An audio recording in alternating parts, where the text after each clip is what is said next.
料没问题，但是要聚焦。所以你有些资料你可以稍微聚集、再聚集、再整。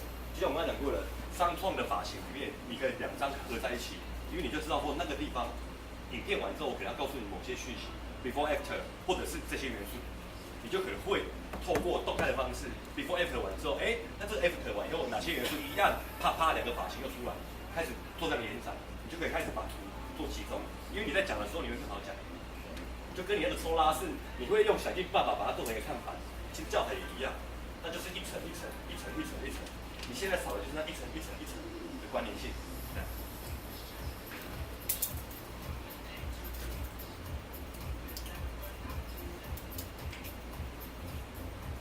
然后各个年代的那个影片啊是可以诠释，但是我个人建议你诠释到位的时候，影片2分钟就 OK 了。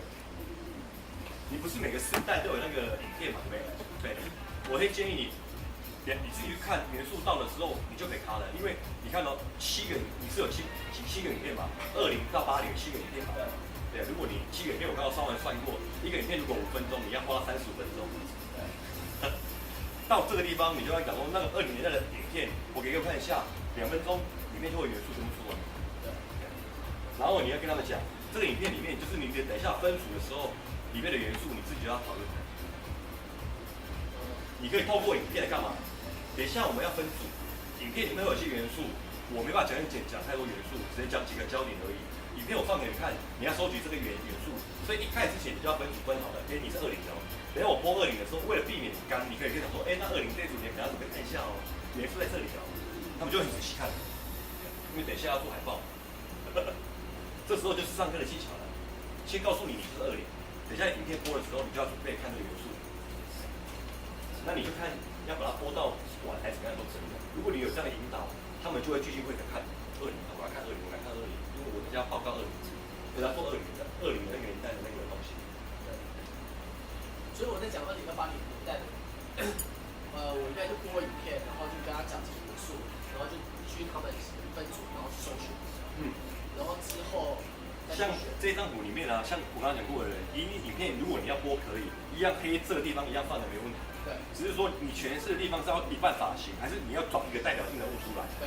我告诉你这个代表性人物从上到下的这些到80年的前卫摇滚，你要诠释这种，你敢写这个前卫，你一定会在发型配件上会有这些元素。对。那他们现在最难连结的是，那我前卫的配件，这个年代的配件是什么？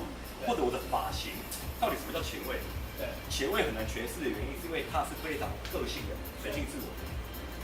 你要诠释这个东西，我会建议你直接选一个代表性人物，从发型讲下来最快，然后影片放下面。前卫的部分我一定要选马丹娜，然后因为它是一个外穿的一个胸罩，对，所以在当时是非常强的。对，你就以这个人去诠释就可以，其他的都可以删掉，再留影片。